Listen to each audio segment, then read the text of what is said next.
Please మా అనితని విడిచిపెట్టు.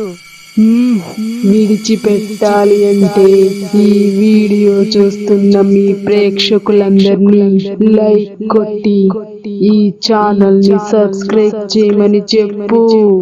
విన్నర్గా friends, ఈ వీడియో మీకు నచ్చినట్లయితే ఒక లైక్ కొట్టి ఛానల్ని సబ్స్క్రైబ్ చేయండి. ఫ్రెండ్స్, అదే చెప్తూ ఆ బెల్ సింబల్ కూడా యాక్టివేట్ చేసుకోండి.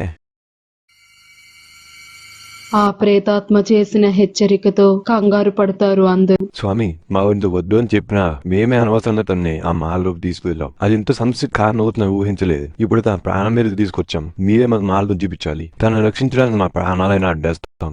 నాయనా, ఆ భగవంతుని అవిద్య లేకుండా ఈ లోకంలో ఏ పని జరగదు. జమీందారు బంధువులు అందరూ ఈ ప్రేతాత్మకు భయపడి ఈ చుట్టుపక్కలే కాదు, ఈ పరిసర ప్రాంతాన్ని విడిచిపెట్టేశారు. కానీ ఇన్నేళ్లైనా ఆ ప్రేతాత్మ తన పగతో ఇక్కడ తిరుగుతూ ఉంది. ఆ భవంతి నుంచి వినపడే వికృతమైన శబ్దాలు, ఏడుపులు విని ఆ చుట్టుపక్కల ప్రాంతాల వారు అటువైపు వెళ్లడమే మానేశారు. ఆమె ఆత్మకి విముక్తి కలగాలి.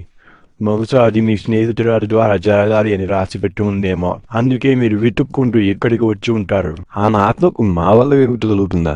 అది సాధ్యమా స్వామి? అసలు ప్రేతాత్మనంతం చేసే మార్గం ఉంటుందా స్వామి? అన్నాడు అనుమానంగా. ఎందుకు లేదు నాయనా, ఉంది. మానవ ప్రయత్నం, ఆ తల్లి ఆశీస్సులు ఉంటే సాధ్యం కానిది లేదు.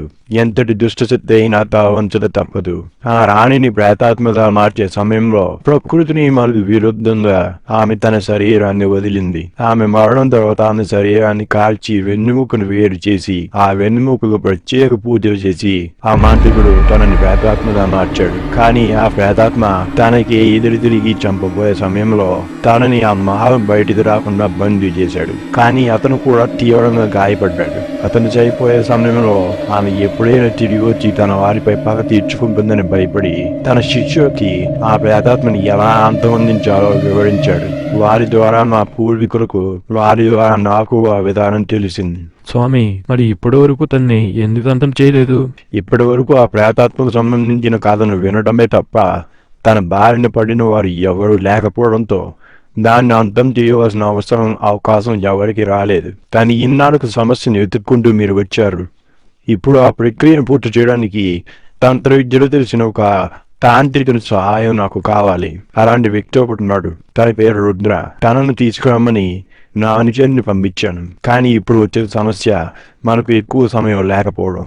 అమావాస్యలో ఇలాంటి ప్రేతాత్మలకు అధికమైన శక్తులు వస్తాయి. అమావాస్య రాత్రి మొదలు కాకముందే తనని మనం అంతం చేయాలి. కానీ చనిపోయిన తర్వాత కూడా ఆమె జమీందార్ ఖజానా కోసం ఆ మంత్రగాడితో ఫైట్ చేయడం చాలా విచిత్రంగా ఉంది. ఆ ఖజానాని తను ఏం చేసుకుంటుంది? అది కేవలం ఆ ధనంపై ఆశ కాదు నాయనా, తను మరోసారి మోసానికి గురవుతున్నాను అనే ఆక్రోషం. ఇంతలో బాబా అనుచరుడు అక్కడికి వచ్చి రుద్రాన్ని తీసుకువచ్చాను, బయట ఉన్నాడు అని చెప్పాడు. బాబా సౌమ్య వంక చూసి, చూడు తల్లి, నువ్వు వనితతో తోడుగా ఇక్కడే ఉండు. ఎట్టి పరిస్థితుల్లో నువ్వు వనితని ఈ ఆవరణ దాటి వెళ్లకుండా చూసుకో అని చెప్పి రాహుల్, శ్యామ్ ఇంకా తన అనుచరుడితో అక్కడి నుంచి బయటకు వెళ్ళాడు. గుడిలోనికి అడుగు పెట్టలేని ఆ తాంత్రికుడు రుద్ర గుడి బయట బాబా కోసం నిలబడి ఉన్నాడు. గుబురు గడ్డం, నల్లని దుస్తులతో భీతి గొలిపేలా ఉన్నాడు రుద్ర. అతను బాబాని చూడగానే, బాబా, మీ అనుచరుడు మాతో విషయం వివరించాడు. ఆ ప్రేతాత్మవంతం చేయడానికి నేను మీకు ఏ విధంగా సహాయం చేయాలో చెప్పండి అన్నాడు. చాలా సంతోషం రుద్ర, మనకు అట్టే సమయం లేదు. పూర్వం మీ గురువు అయిన ఆ తాంత్రికుడు తన మంత్రశక్తులతో దాచిపెట్టిన ఆమె వెన్నుముకని తీసుకువచ్చి దాన్ని వనిత రక్తపు చుక్కతో తడిపి అదే మహల్లో అగ్నికి ఆహుతి చేస్తేనే ఆ ప్రేతాత్మ నాశనం అవుతుంది. అందుకు నువ్వు ఆ వెన్నుముకని నీ మంత్రశక్తితో బయటికి తీయాలి. నీకు తెలియంది కాదు, ఆమెను ఆవహించిన దుష్టశక్తులు ఆ వెన్నుముకను కాపాడడానికి మిమ్మల్ని అన్ని విధాలా అడ్డుకుంటాయి. నీకు వీళ్ళ సహాయం అవసరం అవుతుంది. వీళ్ళను కూడా నీతో తీసుకువెళ్ళు. నేను అమ్మవారి సన్నిధిలో ధ్యానంలో ఉంటాను. నీ పని పూర్తి చేసుకుని మహల్కి రండి, అంత సుఖం కలుగుతుంది. ఏదేమైనా అందుకోసం తప్పకుండా చేస్తా బాబా అని చెప్పి రాహుల్, శ్యామ్ బాబా అనుచరుణ్ణి తీసుకుని రుద్ర ఆ ఊరిలో ఉన్న శ్మశానం వైపు బయలుదేరారు.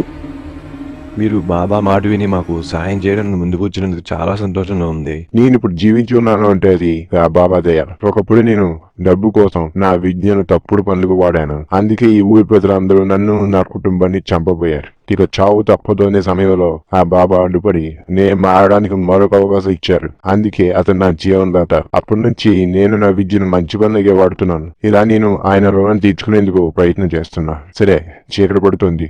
నేను సూర్యాస్తం అయ్యాక నా పూజ ప్రారంభిస్తా. మీరు నలువైపులా కూర్చుని నేను చెప్పిన మంత్రం ఆపకుండా చెబుతూ ఉండండి అని వారికి ఒక మంత్రం చెప్పాడు రుద్ర. చెప్పిన ప్రకారం సూర్యాస్తమయం అయ్యి చీకట్లు ముసురుకోగానే రుద్ర ఒక ముగ్గు వేసి దానికి నలువైపులా అందరినీ కూర్చోబెట్టి గట్టిగా మంత్రాలు చెబుతూ పూజ చేయసాగాడు. పూజ ప్రారంభించగానే అక్కడి వాతావరణం భీతావహంగా మారింది. నల్లని పొగ రూపంలో ఆ రాణి వెన్నెముకకు కాపలాగా ఉన్న దుష్ట శక్తులు బయటికి వచ్చాయి. వెళ్ళిపోండి, ఇక్కడి నుంచి వెళ్ళిపోండి, లేకపోతే మిమ్మల్ని మంటల్లో కాల్చేస్తాం. వెళ్ళిపోండి, వెళ్ళిపోండి, వెళ్ళిపోండి, వెళ్ళిపోండి. గంభీరంగా గోల చేస్తూ మంటల్ని వారి మీదకు ఎగదూశాయి. ఎవరు భయపడుతుంది? మంత్రం ఆపుతుంది. మంత్రం చదువుతూ ఉన్నంత వరకు అవి మనం ఏమీ చెయ్యలేవు అని వారిలో ధైర్యం నింపాడు రుద్ర. మరోవైపు బాబా ఆశ్రమంలో భయంగా కూర్చుని ఉన్న వనితని మరోసారి ఆ ప్రేతాత్మ హెచ్చరించింది. ఏ వనిత, నిన్ను నా నుంచి ఎవరూ రక్షించలేరే. నీకు నువ్వుగా వచ్చి నాకు లొంగిపో, లేకుంటే నీతో పాటు నీకు సహాయం చేస్తున్న నీ స్నేహితులను కూడా వదలను. వారు నీ కోసం ప్రాణాలిస్తామన్నారు. మరి నువ్వు వారి కోసం ప్రాణత్యాగం చేయలేవా? రా, నా దగ్గరకు రా. నేను నీ కోసం ఎదురు చూస్తూ ఉన్నా. రా. వనిత, భయపడకు, దాని మాటలు వినుకు, నీకేమీ అవ్వదు. నేను ఇప్పుడు బాబాని పిలుచుకొస్తా, నువ్వు ఇక్కడే ఉండు అని ధైర్యం చెప్పి బాబా ధ్యానంలో ఉన్న గది వైపు వెళ్ళింది. ఇప్పుడు నా ప్రాణం గురించి నాకు బెంగలేదు. నా వల్ల ఎవరికి ఏమి కాకూడదు. నేను చనిపోతే ఎవరికి ఏ సమస్య ఉండదంటే నేను చనిపోవడమే మంచిది అంటూ ఆమె ఆశ్రమాన్ని వదిలి ఆ మహల్ వైపు నడవసాగింది. దుష్ట శక్తులు ఎంత భయపెడుతున్నా అందరూ మంత్రాలు ఆపకుండా చదువుతూనే ఉన్నారు. వారి మంత్రశక్తి ముందు ఆ దుష్ట శక్తులు ఏమీ చేయలేక వెనుతిరిగాయి. మళ్ళీ అక్కడి వాతావరణం మామూలుగా మారింది. కాసేపటికి ముగ్గు మధ్యలో నుంచి ఆ వెన్నెముక బయటకు వచ్చింది. దానిని అందుకున్నాడు రుద్ర. ధ్యానంలో ఉన్న బాబా దగ్గరకు పరుగు పరుగున వచ్చింది సౌమ్య. బాబా, బాబా, మళ్ళీ ఆ ప్రేతాత్మ వాయిస్ వినిపించింది అంటూ కంగారుగా జరిగిన సంగతిని వివరించింది. బాబా సౌమ్య వెంటనే వనిత దగ్గరకు వచ్చారు. కానీ ఆమె అక్కడ లేకపోవడంతో తనని వెతుక్కుంటూ మహల్ వైపు వెళ్లారు.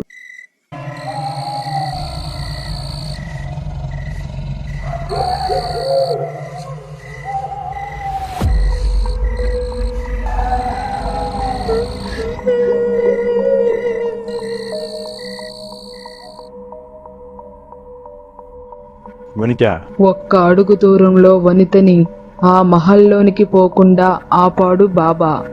వనిత, ఏంటి నీ పిచ్చి పని? నువ్వు ఇప్పుడు రానికి వెళితే ఏమవుతుందో తెలుసా? అందరి ప్రయత్నాలు వృధా అయ్యేవి. తెలుసు బాబా, కానీ నా వల్ల ఎవరికైనా ఏమైనా జరిగితే నేను బ్రతికినంతకాలం బాధపడాలి. అందుకే సరిగ్గా అదే సమయానికి రుద్ర మిగతా వారిని తీసుకుని ఆ మంత్రపు వెన్నెముకతో అక్కడికి చేరుకున్నాడు. వెంటనే బాబా వనిత మిగతా వారిని తీసుకుని మంత్రాలు జపిస్తూ ఆ మహల్లోనికి ప్రవేశించారు. వెంటనే మహల్ గదిలో అగ్ని వెలిగించి పూజ ప్రారంభించారు.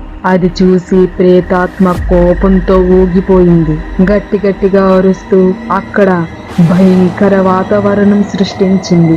కానీ బాబా ఇంకా రుద్ర మంత్రాలు జపిస్తుండటంతో ఎవరిని ఏమీ చేయలేకపోయింది. పద్మినీదేవి, ఇది నీ ఆటలు చాలు. నువ్వు ఎవరిని ఏమి చెయ్యలేవు. ఇది ఏమిటో తెలుసా? నీవు ప్రేతాత్మగా మారడానికి ఉపయోగపడిన నీ వెన్నెముక ఇంకా నీకు అంతం తప్పదు. అప్పటి వరకు కోపంతో ఊగిపోయిన ఆ ప్రేతాత్మ కాస్త నెమ్మదించింది. ముసలోడా, నా మీద నీకు ఎందుకంత పగ? నా మానాన్ని నన్ను వదిలే, నన్ను ఇలా బ్రతకని.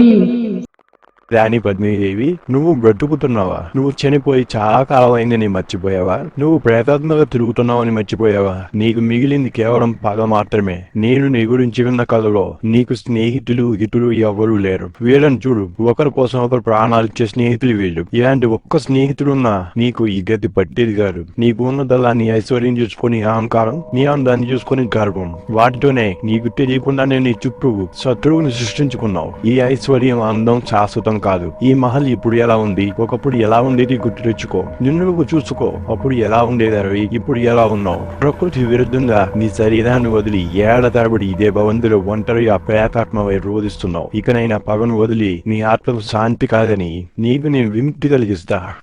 బాబా హితబోధ విన్న ప్రేతాత్మ పూర్తిగా శాంతించింది.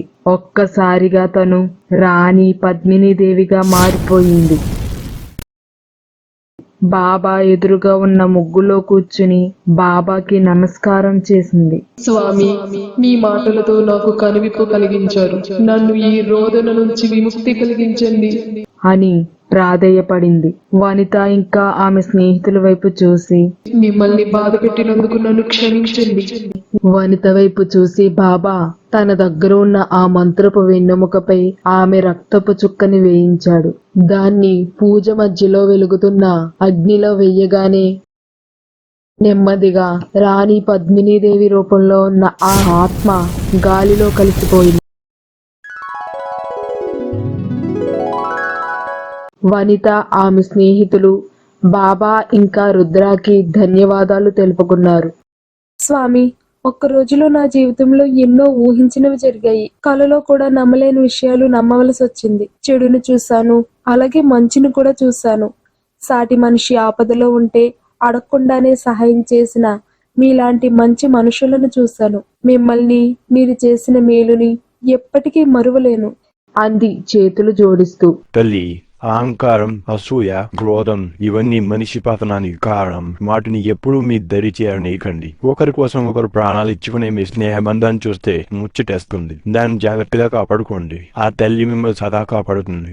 ఇక ఆ మహల్లో మిగిలినది భయం కాదు, చరిత్ర మాత్రమే. మరుసటి రోజు నలుగురు స్నేహితులు బాబాకి వీడ్కోలు పలికి తిరిగి తమ సిటీకి ప్రయాణం అవుతారు.